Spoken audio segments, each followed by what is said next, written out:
Welcome to Everything Mental Health with your hosts, Chris Weeks and Maureen Edwards.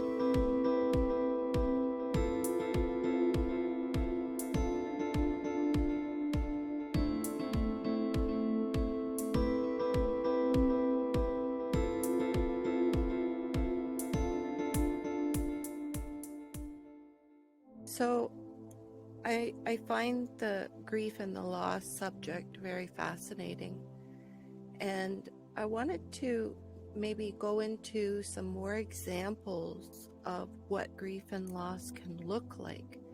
Because like you said, with loss of dignity or loss of self-esteem or loss of relationship, those are things that maybe people don't even realize that they are part of the losses in the grief and loss subject. This is correct. And so let's kind of just maybe list Give off me some examples. Sure. So that we can flesh it out some more. Oh, yeah, I will. And you expand on them, and we can take a look at even the origins of this. Good. All right. So let's start with the sort of the obvious one again, where it's the death of a loved one. Okay. And in practice, when I'm dealing with people, many times there has been a death of a loved one in childhood. It could have been a parent, and it could have been even a grandmother or a grandfather or babysitter or some one that was very close to them, and it was a significant, had a significant impact on them. But death of a parent or a loved one can look differently as well. And what I was thinking of is that sometimes when there's a divorce or there's a marital breakup, one of the parents might just go away for ever or for a long time. And to the child, that can literally be a death in the relationship. All of a sudden, mom or dad is not there anymore. And I think that's an important distinction to bring in, because loss of a loved one can take many different, it can look differently. Absolutely.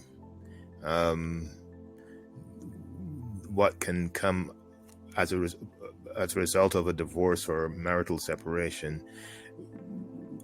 Infidelity could have been one of the reasons there. And so once again, even the loss of, if I'm looking at a parent a certain way and then I kind of find out that they've been behaving in such a fashion, there's that kind of loss of the image of the parent. Yeah. Yes, how I saw the parent. Right. And then there can be a moral judgment or an emotional judgment, and then there could also be taking one side over another side with the parents as well. That's right. Yes. Which is it's huge loss in that, because then there's splitting involved. Yes. Yeah. And then there can also be I wanted to also throw in there's war out there. Maybe we don't see war in Canada, but people that have are experiencing war in other countries and they have to flee, there can be a splitting up or a loss of other family members, or even their whole family.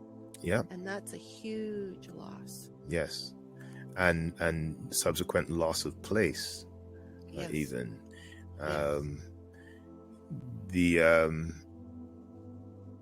moving through this list that we're looking at. I mean, there's a loss of virginity, and the way in which that can occur. Yes. Also,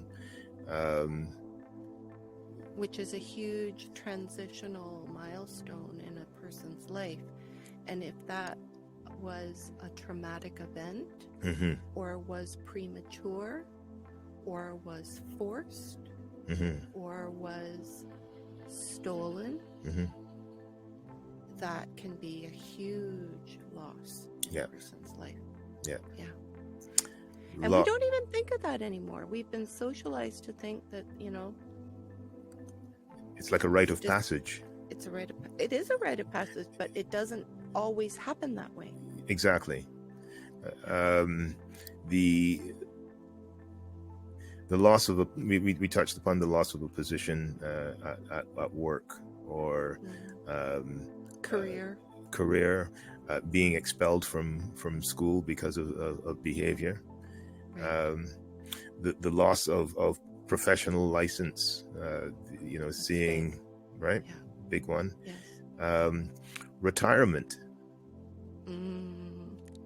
That is a good one to bring up, because so many people that go into retirement, if they don't have sort of a plan on what they're going to be doing, Mhm. they can literally sink into addiction.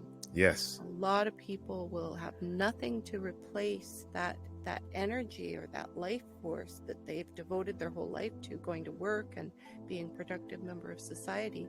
Then they retire and it's like, well, I've rested on the couch for a week, now what? Exactly. And Yeah. they can go to the bottle or whatever the substance is to fill in that time. That's right. And And it could even be like that loss of who I was. Like, I was this person who helped people, this person who did this important job. yes. And now, what am I? Yeah. What role do I play? Or can I play? And Yeah. so take a look at the other side of it in terms of graduating from high school or graduating from a college. Once again, my reputation, my being caught up in the role that I was playing in high school or even in college, and then now what? Yeah. Right. Go I ahead. have one, and this one, you might not even think about it, but immigrating, people that immigrate to a different country or even a different city, Yeah. or a different culture, there can be a huge grief and loss, and it can be even a traumatic event, Yes. especially if there's a different language that has to be learned. Yep. I recall reading a book by a gentleman named Franz Fanon, and the title of the book was Black Skin, White Masks, all about children who are usually sort of adolescent or pre-adolescent, moving from their native country to a larger country. So, for example, moving from an island, a West Indian island, moving. So we've got we've got French West Indian islands, you've got English West Indian islands. So a lad moving from a place where, yes, they speak French, say for example Guadeloupe, and moving to Paris, and there's a familiarity of language, but there's not a familiarity of culture. And what can happen, and this happen, and it happens often, is that there's a split that occurs in terms of the self-image in your native land, and then what mask do I put on in this new country, and that can drive a number of people into addiction as a result of needing to sort of cope with the pressure of presenting a certain way. And that even brings up the third culture that some children go through, which is another layer of confusion. So it might be a child who was born in one country, raised in another country, and then immigrates to a third country. Yeah. So that there's all these layers of culture, language, identity, and it gets very mixed up, and there can be that sense of loss and confusion. as this person tries to always put that, what you were saying, that mask, or to be integrated into that place that they are living. That's right. And yeah, coping with substance use could easily be sought when that's happening. Yes. Always feeling the outsider. Exactly. Always feeling, you're there, but you're not a part of. Exactly. Just simply where you're not playing, you're not playing the role that you truly want to play. You feel as if you're almost playing someone else. And all of these examples, at least part of these examples, that seems to be a theme as well. Like the authentic self gets lost. Yeah, that's part of it. That's part of the grief. Yeah, the imposter. You take on this role of feeling as if you're the imposter, for example. Yeah. Moving on in terms of other losses, I've been working with a lad who lost a leg.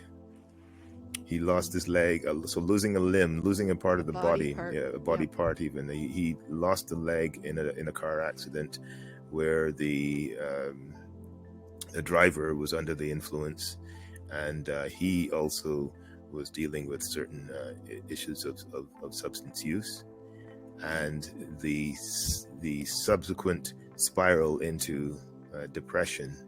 And this is a permanent thing that he's going to have to live with for the rest of his life, and the struggle that he's going through right now, as far as that goes. That's a big one. Loss of a limb. It could even be loss of an organ. Yeah. Or people that have sort of a huge medical issue, whether it be cancer, and there's a tumor that has to be removed. So that illness can create this huge sense of loss of my health. Yes. Loss of who I was when I was healthy and productive. Yes. To now I'm in this, recovering ill place where I'm going through a medical diagnosis of sorts. Exactly. So the depending on the substance, the use of the substance, that kind of drives one into this place of ill health, and then even after even going through the process of recovery, now they have to take a look at these other issues that could very well be ongoing for the rest of their lives, and they're going to be on certain kinds of medications or therapies as a result of it. Right. Right. The yep. The loss of a coping mechanism, going into recovery and losing and feeling as if you've now lost the coping mechanism, the loss of the substance itself. Yes, that right. Actually, that might even be the biggest one. Right. Yeah, because all of a sudden that thing that you've always used to make you feel better is gone. Yeah. So loss of whatever it was, the whatever cocaine, the alcohol, the opiate, the behavior. Yeah. That's big. Right. Yeah. The ritual. I think that loss, or that pending loss, is sort of what keeps people in addiction. Yeah. Well, not wanting to give it up. That's right. That the last hurrah before you go into recovery. One more. Yeah. One more. Yeah. Yeah. Or even at the other end, thinking, well, one can't hurt. So even in the process of coming out of recovery and going, well, I just want to give it one more. One time can't hurt. Right. And then once again, we enter into this kind of cycle of loss. Yeah. Yeah, that's a great one. Right. Going to jail. Mm-hmm. The loss of perceived freedom. Yeah. Right. I'd like to expand on that, Because sometimes if there is an incarceration or, going to jail when you're an adult, that can literally be a reenactment or a recreation of some sort of perceived imprisonment as a child, whether that be being held too closely by a parent, in that you weren't allowed to maybe go out and make friends, you were restricted and grounded a lot, you did not get to see the other parent. There was some kind of separation where you felt like you were trapped or imprisoned emotionally, psychologically, physically, all of the above.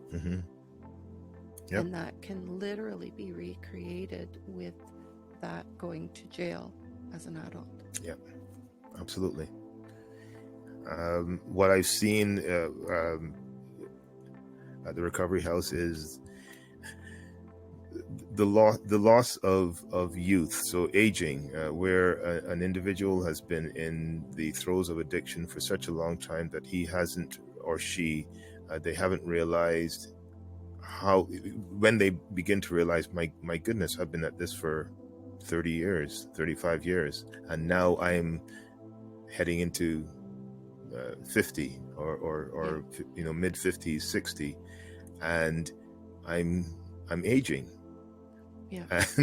And there's this kind of sometimes a very profound realization of how much time has been spent in the throes of this addiction.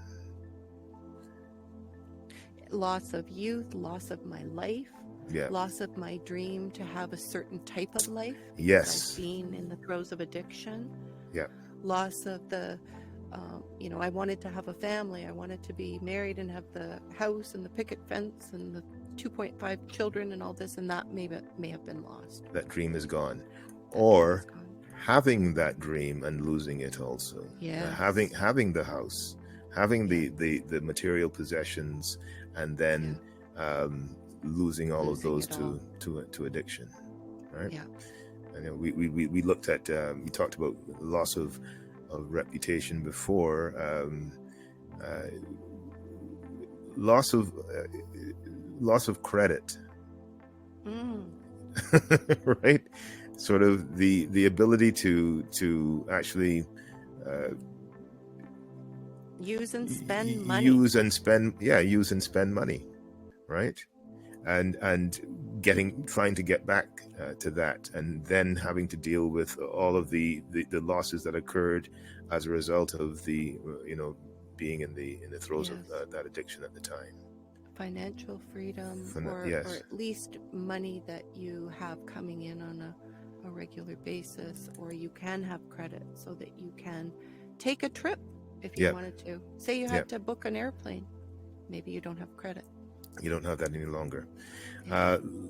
Loss of cognitive abilities. Can you speak to that? Well, of course. See, there are these. I see these individuals who will go through the process of recovery, and many people will say, oh, geez, I can't remember this, or I used to be able to do this, or I used to be able to add numbers up in a certain way, and geez, it's really hard to do this now. Reading, where I used to read a lot, but now I can't even get past a page. Conversation, sort of, I used to feel as if I could hold a conversation, an intelligent conversation with someone, and now all I feel is I feel as if I can't even remember things that I would like to add to that conversation. And I think part of that, or maybe even all of that, is literally when the brain is coming off substance and in recovery, early recovery, that there is that scrambling. You might not have the attention, you might not have that cognitive function or learning ability. However, the brain is plastic, and it will rejuvenate, it will come back, and it will rebuild. So many times these losses of that sort of thing is temporary. Yes, can be. Yeah. Yes. I mean, depending on the substance, The severity. the severity of right, the Yeah. damage that can occur, Yeah. literal physical damage that can occur with the brain. Yeah. Right? Yeah. Loss of religion, loss of belief in a Faith. higher in faith, Yes. right? The spiritual element. piece. Yeah. Yeah. Loss of hope. Mm. You know. That might be the biggest one, because people in the throes of addiction really don't have much hope, This is true. and they just keep on doing what they're doing because they've kind of given up. Yes. And even going through recovery, there can still be this and I've seen it on a number of occasions where an individual go through the process of recovery, but what are they going back to? And falling right back into this place of loss of hope, because the environment into which they're going doesn't really kind of hold much for them. Yeah. So this is where, I mean, we talk about aftercare and where it's so crucial in terms of aftercare and bringing back hope, bringing back a sense of purpose, a sense of meaning, these types of things to individuals when they've gone through, when they actually sort of see the kind of losses that they've experienced, and how can we now work through this to get back to a certain place of health, a place of a sense of, like I mentioned, a sense of purpose and meaning, right? Absolutely. And going through the grieving process at the same time. Thanks, Chris. Thanks, Maureen.